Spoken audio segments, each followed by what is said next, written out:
मध्य रेल्वेच्या मुंबई CSMT पासून ते कुर्ल्यापर्यंत जी 5वी आणि 6व्या मार्गिकेचा प्रकल्प आहे त्यात आता मोठे बदल करण्यात येणार असून परळपासून CSMT पर्यंतची जी उपनगरीय मार्गिका आहे ती आता भूमिगत करण्याचा प्रस्ताव समोर आलेला आहे।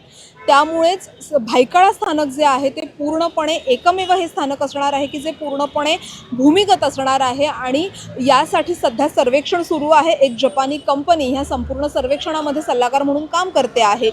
मुंबईमधला हा 5व्या आणि 6व्या मार्गिकेचा जो प्रकल्प आहे तो उपनगरीय रेल्वेची सेवा आहे ती सक्षम करणारा एक अत्यंत महत्त्वाचा प्रकल्प म्हणून ह्या प्रकल्पाकडे पाहिलं जातं।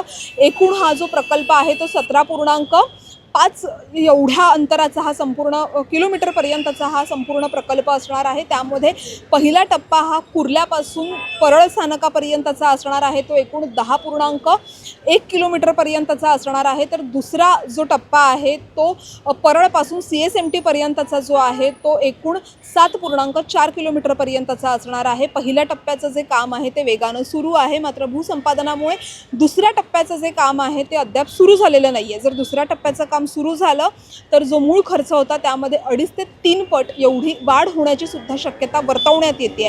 मात्र हा जर प्रकल्प सुरू झाला तर मुंबईकरांना, मुंबईच्या लोकलने प्रवास करणाऱ्यांना मुंबई लोकल सोबतच आता भूमिगत लोकलचा सुद्धा पर्याय उपलब्ध होणार आहे।